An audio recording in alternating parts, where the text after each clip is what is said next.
Always a pleasure to talk to my next guest. One of my favorite guests that I've had for the last 4 or 5 years now. Fernando Gonzalez finally has a fight. May 29th, main event versus Ty Freeman. Fernando, how you doing, my friend?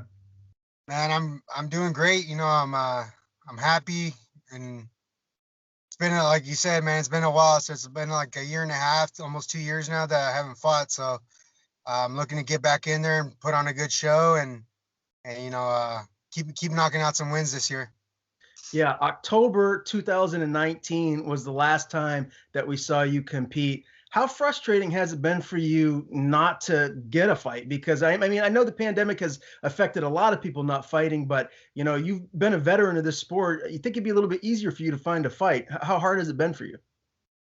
To be honest, that's the hardest part is because I have so many fights. They look at my record and they either don't want to fight me or the commissions won't approve it because it's such a mismatch. I'm 28 and 18, and I'm fighting a guy who's like 11 and 1. So not every commission is approving those type of fights anymore, and I think they just feel it's a mismatch. But we're all grown men, and we all sign up for the same thing, is to get in here and to compete. So just because I've been doing it a lot longer doesn't mean that these guys don't have an opportunity to beat me. Obviously, I'm on a loss now. So there's guys that have been able to hold me down on the ground and kind of get their win that way. But it's still competition, and I feel that even though we have a a big record, and get after it.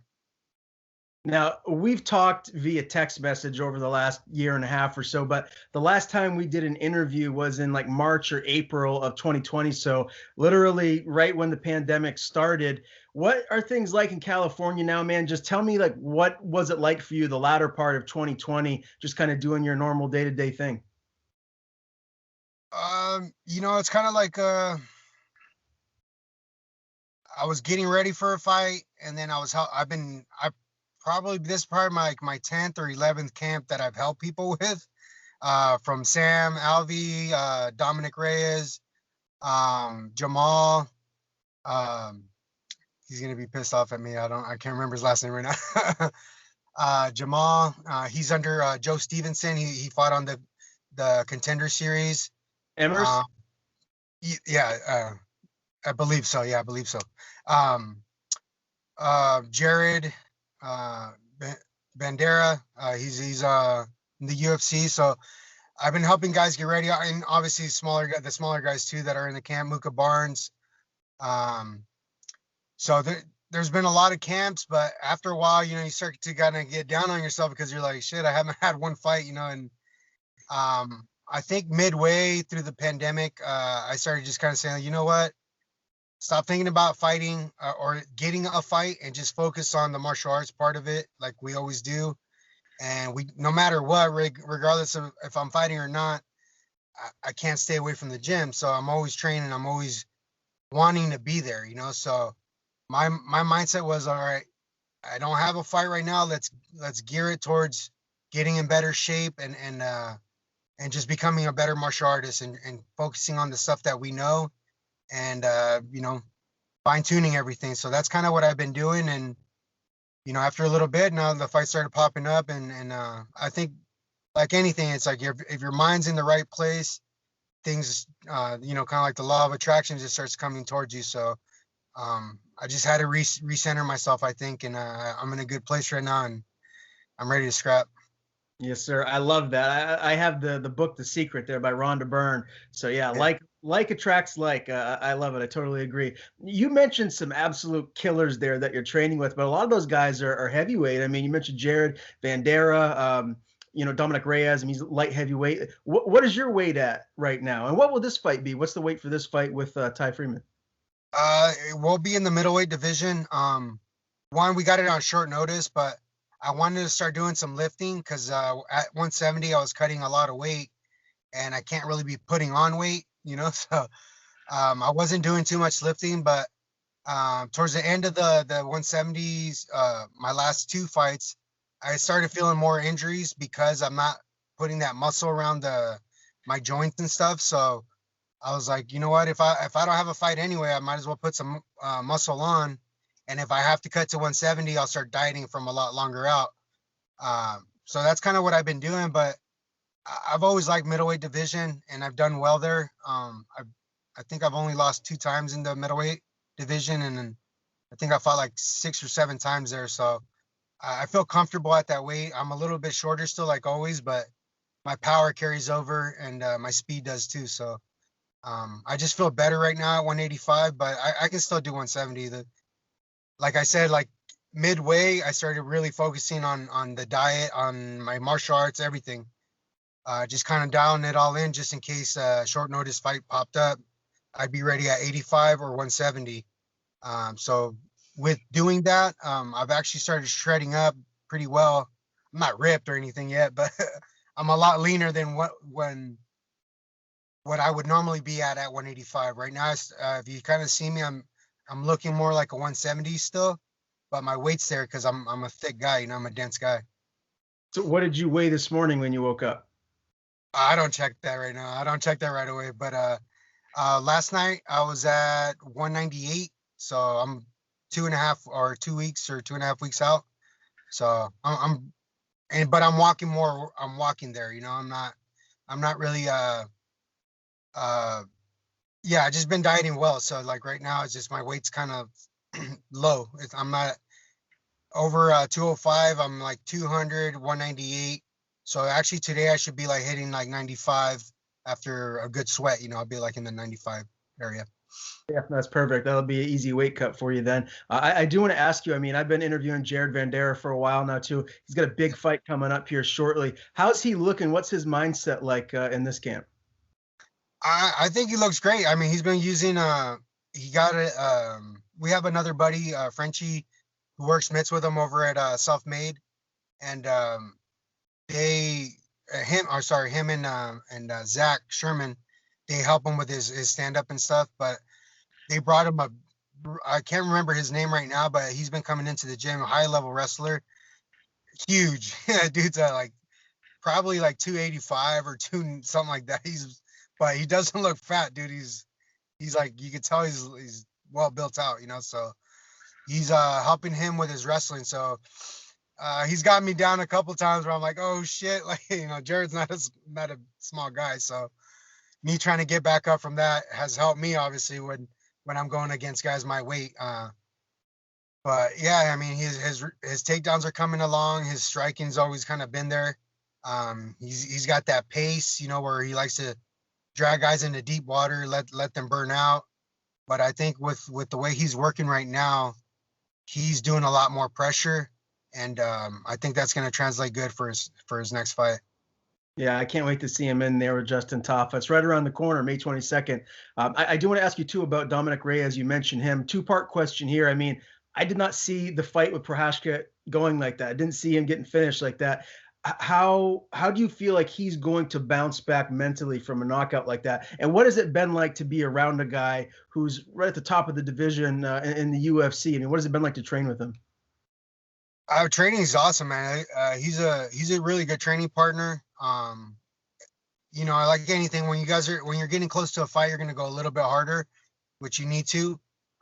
But you know, I go in there knowing that. So like sometimes we're going a little bit harder, but for the most part, we're doing really good work, a lot of technique, not too much power. So we're not, you know, not taking years away from ourselves in the gym. But I think right now, my honest opinion was it's been 2 knockouts. I think after the first one, he should have had a longer layoff. But you know, when you lose like that, you want to come back and kind of establish still that you're one of the top guys. And you kind of seen that with a lot of guys, Chad Mendez, Frankie Edgar, you know, obviously now Dominic Reyes. Guys are coming back too soon with these knockouts. And another one, case in being, is Conor McGregor. He just got knocked out. The chin and the neck needs to heal. And if it's not fully healed, you're likely to go to sleep again. You know, for me, I do CVAC. It's been a huge part of my game. It helps. For me, at first it was with cardio, but that machine was made for concussions and to help heal the brain and various other things. But it's been, it's been proven for me at least that I still needed the time. It took me about 6 months to 8 months to recover from when I got caught with Larkin. Larkin caught me with that good shot, and during sparring, I could feel my wobbling coming back. So I was like, okay, I need to step back from the sparring of going so hard and keep doing my CVAC. And I don't think these guys all have that option. I don't think everybody understands what CVAC really is and what it can actually do for them. So my next thing is to probably just talk to Dominic and be like, hey, I got a buddy of mine who's willing to help you out through CVAC if you want to come in and try to heal up. But if not, I mean, at least take a good year to recover that brain, because two back-to-back knockouts like that, it's not good. Yeah, that was a scary knockout, and good Lord, Prohaska looks like he could be a champion in the future. That guy looks like the real deal. Definitely didn't expect to see that fight ending that way. Now, I have talked to you a little bit after your two last fights here for ACA. Both of those were UD losses. How have you evolved since then? Like, how are you a better mixed martial artist now versus that last fight? The thing is, it all depends on how you're working. So, like, I know I have the ground takedowns and to be able to get back up, but like when you're traveling that far and you're cutting, there's things that are going to affect you in a fight. And those kind of things, I think, affected me in the fight. I felt a lot better in my last fight, even though he kept taking me down. Realistically, I was landing more shots than him. Even when he was on top of me, I was elbowing from bottom, knee in the body. So, I think it's still a big part of MMA where it kind of hurts us. In the sense that everything's so mismatched. Like, striking's even, jiu-jitsu's even, but as soon as you involve wrestling, if they get one takedown, they're winning. And it's like, no, this is MMA. Like, if they take us down, that's a part of MMA. That means we can work jiu-jitsu, we can work these other things. I split my guy open in that fight. So damage done, I had more damage than he did, but he was on top, so they scored it as he's the one winning the fight. So there's just things that I can't change. That's what the rules are. So my job is to continue to just get better and trying to get up and focusing on the get ups. But if not, to try to outwork him enough where I can at least get that win on my own. There's things that played a big factor in being out there in Russia. So it was a different experience. But like I said, it's just I don't care to lose if I'm going to lose that way. I was beating him stand up. He didn't want to stand with me. He took me down. I was beating him up there. Anytime he got a chance, I would get up. So it all depends really on how they're going to be judging fights. If they're going off strikes and damage done, I won that fight. If you're going off points and, he scored the takedown, didn't do shit with it, but he was on top, I can't really do much about it. You're going to fight guys like Kobe Covington, Kamaru Usman. These guys are trained in wrestling, just like we're trained in striking. They're not going to be able to strike like us, but if they can get it to the ground, they're winning, even though they're not doing shit, if we're outlining them and outstriking them, I think the rules need to start evolving more to gear to the guys that are obviously know everything now. Like, I don't know all of it, but I know enough ground where I was doing more damage than the guy that was on top of me. I was doing more damage. I was making it a fight where he was just trying to pin me down and hold me. And I think that needs to evolve in the game. Otherwise, there's going to be a lot of controversial losses. A lot of people that love fighting and understand what fighting is, where you're actually hitting and doing damage. Someone trying to just pretty much, like George Masvidal says, they're just trying to ride the crotch. I don't see that as a fight. That's just someone trying to survive and trying not to get knocked out. They're not trying to win. And as we both know, there has been a zillion different controversial, fights recently over the last year and even longer than that, with judges, making a decision that you're scratching your head like, huh, that doesn't seem like the right guy won that fight. Have you ever considered maybe, like, when your career is done fighting, maybe becoming a judge so you can maybe help fix these issues? Oh yeah, I would love to. I mean, that would be one of the things. Another one, I mean, it would really more be on that side because you can't really change it as being as a referee. You can only kind of go off of if they're not doing anything, stand them up sooner. Guys, you need to improve your position. You need to work. If they're not working, I'm gonna stand you up. They say it a lot, but they're playing so much that fine line that as a referee, you can't really. They're gonna start assuming you're picking and choosing one guy to win. And it's like it's got to be fair. I think the rules got to change now and involve that. I mean, obviously before Matt Hughes, it was in place. Matt, was it Boss Rutan beat Kevin Randleman because Kevin Randleman just held him down. Boss Rutan was beating him up from bottom. They gave the win to the right guy. He was the one doing work and doing the most damage. It wasn't until they started to pump up Matt Hughes and trying to build Matt Hughes as this dominant force, which he was. He was tough, but a lot of it was still, kind of wrestle you down and hold you. Matt Hughes actually worked, but from there it started evolving where guys just wanted to hold, and then they were winning. And since it was like in people's mind that if they take you down, you're automatically losing. It's like, no, there's jujitsu. There's high level jujitsu guys who fight wrestlers who throw up like 10 submissions, and sometimes they're really deep, and the guy just lucked out of it, got out, survived the bell or whatever, and the guy won because he was on top. Like, no, you got to be active, you got to be working, you got to be doing some kind of way to finish the fight, not just holding them. And I think that's the part that mixed martial arts is still behind on. We haven't evolved to where we're at now on our skill level. We're all learning jiu-jitsu, we're all able to do jiu-jitsu, but we're not able to do it in a fight because if you're on bottom, you're losing. Mhm. Well, I'll tell you what, I would love to see fighters like yourself, when you're done with your professional fighting career, move on to being a judge, because I feel like that will go a long way with fixing these issues here. And as I said earlier, we both know there's a lot of issues that need to be fixed. So interesting to see if that does come to fruition moving forward. I would say, like we have guys now. I mean, like Chuck Liddell, he's well rounded in mixed martial arts. I mean, stand up and ground. Dan Henderson, Randy Couture, all these guys that know how to mix both up, like understand both, and not just the portion of if I hold you down, I'm winning. No, you got to beat him up. It's a fight.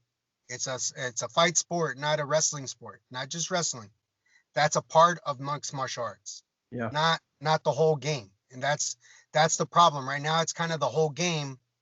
If you can out wrestle somebody, you win, even though you're not striking, you're holding, you're just kind of grinding it out or trying to survive. And a lot of the times it's not that they're not all of them are. I mean, look at Khabib. Khabib can out wrestle you any day of the week, but he's not just trying to wrestle, he's beating your ass. He's taking your back, choking you out. He's putting you in a position where he's going to finish you. That style wrestler, yeah, you're winning. You're beating my ass if you're doing that. But a lot of the guys that when for me, like when Kamara beat Tyron Woodley, he wasn't really working that much. He'd do one strike, cold, hit, hold, just so Tyron wouldn't be able to pop up so easy. I mean, he was beating Tyron, kind of puts himself on the cage himself there too, but I think there's a lot of times that guys know they can grind out a fight by just holding, and I don't think that's any style of fighting really. That's just a part of MMA. It's just they're making it so big that those kind of points are more than a strike, and I don't think so. Yeah, well said. What are your career goals now at this stage, of your MMA career? I mean, you've accomplished a lot. You're closer to 40 now than you are 30. I mean, you're still a young man, but you don't see a whole lot of guys like Dan Henderson fighting, to 46 years of age. What is it that you're hoping to accomplish before you do walk away and move on to something else? It's like anything. I'm just gonna stay with the martial arts. Once I'm done fighting, I'll do jujitsu. I haven't really done too much jujitsu tournaments, but that's gonna be my next thing. Just continue to compete, stay in the gym. Obviously, start training guys and help them get ready, and the guys that are coming up, and hopefully build my own guys and get them into big shows and see them do well. There's a lot of up and coming guys out of Team Quest that I feel are going to do very well. They're well rounded, and one of them's I can't remember. I'm bad with last names, but Mason, Trevor Wells, I know him. There's Louis, Louis Torres, Louis, sorry. Yeah, there's just a lot of guys in the gym that are coming up that are doing very well, and they're kind of mixing it all up, the striking, the ground, and you're gonna start to see them. Coming up in the rankings, I think. Can't wait. Yeah, Team Quest, one of the best gyms in the world, no doubt about that. Now let's talk about this fight and this promotion, man. It looks like there's going to be fans in attendance, which is very exciting. Tell me a little bit more about this promotion and where the venue is in conjunction to where you live. I just one more. Louis De La Torre, all right? Because I said Louis Torres, and he's going to kick my ass. Where's this venue at? It's going to be in Arkansas. One of our buddies that was out here doing shows in California that we've known obviously through the circuit and used to train back in the day in Team Quest. He started doing shows out here, Cali Cage Wars, and he moved it out there to Arkansas. So he said, "Hey, you know what? We got some shows coming up, and if you're interested, I think we have a guy that'll fight you." He's in the same boat that I'm in. He's got a lot of, not a whole lot of fights like me, but he's got a lot of fights where guys don't want to fight him now. And, it took a little bit, but the commission approved it and said, listen, this guy can't find any fights. Fernando can't find any fights. They want to fight each other. Let's make it happen. They're grown men. Let's get it done. And, they said, yeah. And, the fight's on, man. So if there's any other guys that are, in the same boat, it's J Street Fights. Hit them up. Let's get some names in there and start putting some fights together. Because at the end of the day, we just want to compete. We're training day in and day out, helping guys, and so long as I can compete, I'm gonna do it. I think at 40 is probably when I'll call it quits. But for now, I'm about to turn 38 in 4 months, so I'll have 2 more years. Unless I start doing really well. But to be honest, I think the way my body feels, I got another run in me. So I'm gunning for that. And that's my mindset right now, is just get another run in and then be done with it. That's great to hear. Now, your opponent is 11-8, Ty Freeman. I was looking at his record. He actually took Jason Witt, who's a UFC welterweight, took them the distance, and he lost via unanimous decision. So he's been in there with some high-level guys. When you look at, his skill set and what he brings to the table, how do you like this matchup? I like it a lot. He's kind of my height, so it's not like I'm fighting a giant. Like I said, we're kind of in the same boat. We're both at 170. We're moving up to 85s. It was short notice, so we don't want to have to cut a whole lot of weight. He kind of fights a lot like Vanderlei. A lot of hooks, a lot of power shots. And if he gets in trouble, he's not afraid to take you down. So I expect a high-paced fight, and that's what I'm training for. Just from what I've seen in his fights, he comes to bang. So I just got to be cautious and look to land my shots and make sure that I bring that same aggression on him. Because, if I don't come at the same pace that he's at, it could be a bad night for me. So for me, I think keep that pace and put it on him. So my job is to go out there and knock his ass out. So that's what I'm going to try to do. Do you think that you get that done? Will this go the duration? I don't think so. I think how I'm training and the way he fights, I think I probably get it done. I think it might end early in the first, to be honest. Just his style is really aggressive, and I can match that. So anytime anybody comes aggressive at me, it favors me. I love it, man. I can't tell you how happy I am to see you back fighting again in an MMA cage. It's been far, far too long. Again, May the 29th, J Street Fights, Fernando Gonzalez, Ty Freeman, main event in Arkansas. It's going to be a good one. Always a pleasure to talk to you, buddy. Before I do let you go, tell people where to follow you on social media, and if you have anyone you want to thank, any sponsors, the floor is yours. Right on, man. Thank you. Yeah, I got a new sponsor that's helping me out for this fight. They actually helped me out with my flight to get out there. It's a Trident fight gear, and obviously Dan Henderson's Athletic Fitness Center, CVAC, um, Juan Pollo. They've actually helped me with my diet. You'd be amazed how much weight I've been losing with just eating Juan Pollo. So they've helped me out tremendously, and the fight's gonna be on pay-per-view. So J Street fights on May 29th. You can look it up on pay-per-view, and I'm the main event, so I'll expect a good show. There's gonna be like I said, other guys that are from our gym that are gonna be on that card. Joe Stevenson and Tom Galicki are the commentators, so it should be funny and informative. But um, honestly, I'm just happy, man. I just want to get in there and throw on. Obviously, I have to end it early to make it exciting, but so that's one of the things I never really like doing. I like to enjoy myself, but I'm trying to get into these big shows again, and if that's what I got to do. That's what I'm gonna do. That's what I have to do. I'm gonna do it.